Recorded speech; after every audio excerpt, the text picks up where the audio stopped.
They moved from house to house. Amazingly, only on a handful of occasions did she ever leave them, keen to pay big money for Natasha Ryan's amazing story. Hello guys, welcome back to my channel. Di video kali ini kita akan membahas kasus Natasha Ryan yang juga dijuluki dengan gadis yang bersembunyi di dalam lemari.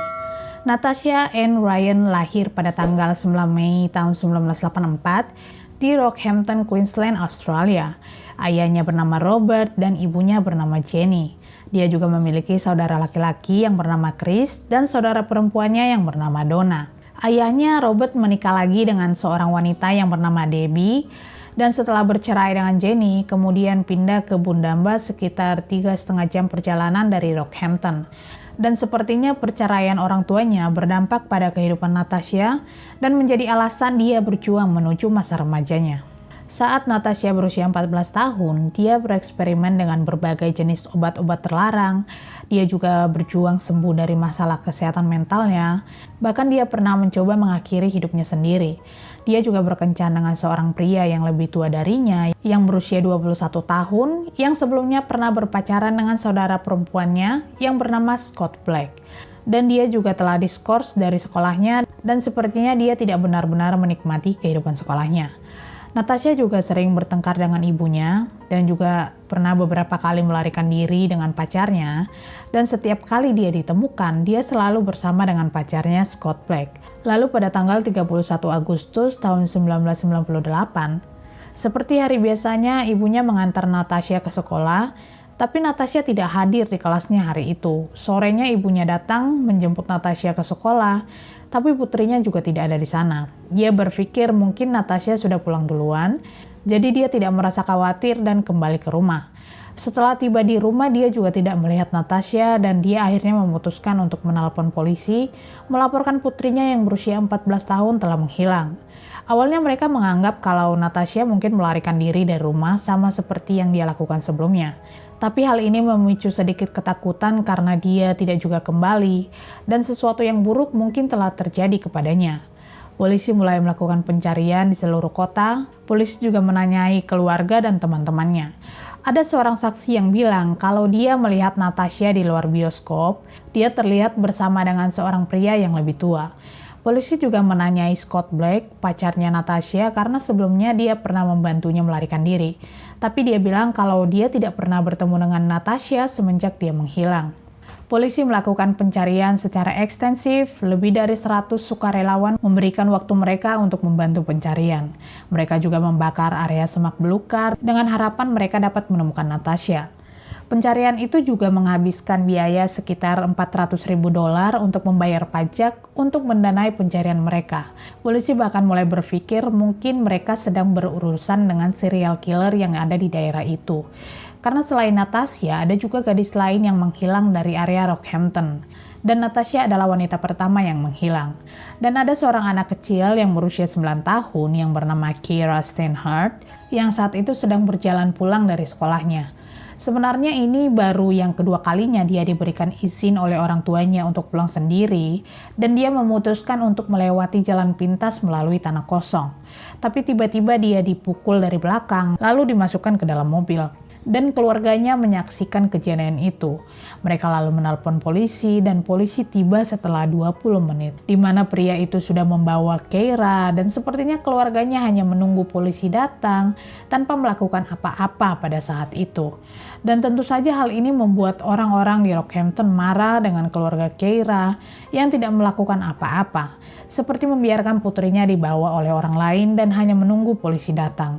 Tapi untungnya keluarga Keira bisa memberikan gambaran atau deskripsi si pelaku. Beberapa hari kemudian Sylvia Benetti berusia 9 tahun juga dilaporkan hilang. Polisi kemudian merilis deskripsi si pelaku kepada publik dan untung saja ada yang mengenali gambaran pria itu. Dia adalah Leonard John Fraser yang berusia 49 tahun. Dia adalah salah satu serial killer di Rockhampton yang terkenal di Australia. Polisi kemudian menangkapnya dan bertanya mengenai Keira. Polisi juga menggeledah rumah dan mobil John, di mana mereka menemukan darah Keira, tapi mereka tidak menemukan tubuhnya. Polisi juga menemukan bahwa sebelumnya ada 2 orang wanita yang bisa dibilang saling terhubung. Polisi juga menemukan bahwa sebelumnya ada 2 orang wanita yang hilang yang bisa dibilang saling terhubung. Salah satunya adalah Julie Turner berusia 39 tahun yang ternyata bekerja di pabrik yang sama dengan Leonard. Dan wanita lainnya yang bernama Beverly Lego berusia 36 tahun yang tinggal tepat di seberang jalan rumah Leonard. Jadi di sini Jenny, ibunya Natasha, berpikir kalau putrinya telah menjadi salah satu korban dari Leonard. Salah satu saksi juga bilang kalau Natasha dan Leonard sebenarnya saling kenal dan mereka pernah terlihat bersama. Leonard juga memberitahu polisi mengenai keberadaan tubuh para korbannya dan tubuh Keira ditemukan di semak belukar di pinggiran kota. Lalu pada bulan September tahun 2000, Leonard akhirnya dinyatakan bersalah atas meninggalnya Keira dan dijatuhi hukuman penjara seumur hidup. Leonard telah mengakui bahwa dialah pelaku utama atas meninggalnya beberapa wanita di kota, yaitu Julie, Beverly, Benetti, dan juga Natasha Ryan. Dia juga setuju membawa polisi ke tempat di mana dia meninggalkan tubuh korbannya. Tapi satu-satunya yang tidak dia beritahukan adalah Natasha Ryan. Tapi polisi juga menemukan sebuah perhiasan yang merupakan milik Natasha dari dalam mobil Leonard. Dan sebenarnya bukan polisi yang menemukan, tapi pacarnya Leonard lalu menyerahkannya pada polisi. Jadi ini benar-benar menghancurkan hati keluarga Natasha, meskipun sebenarnya mereka sudah mempersiapkan diri untuk waktu yang cukup lama saat dia tidak pulang ke rumah.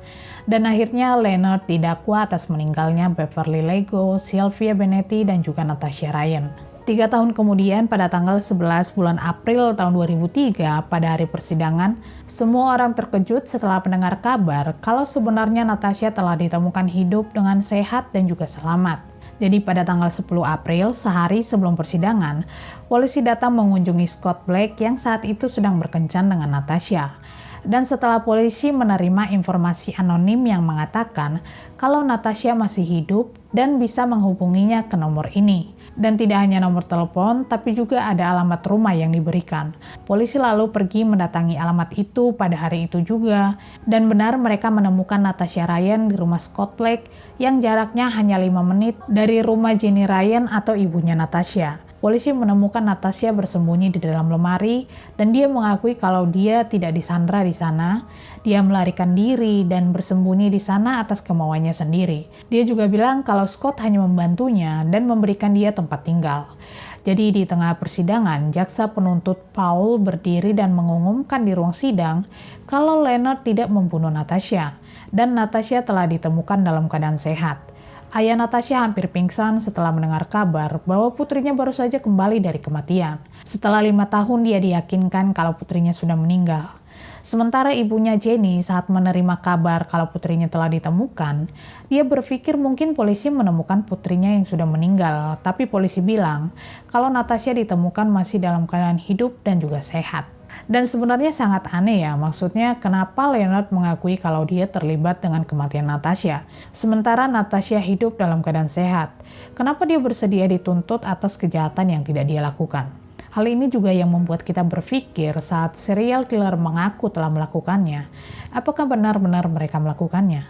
Anyway, Natasha juga menghadiri persidangan pembunuhannya sendiri sebagai saksi. Di sana dia bilang kalau dia tidak mengenal Leonard Fraser. Dan Leonard dinyatakan bersalah atas meninggalnya Beverly, Sylvia, dan juga Julie. Dan menerima 3 hukuman penjara seumur hidup.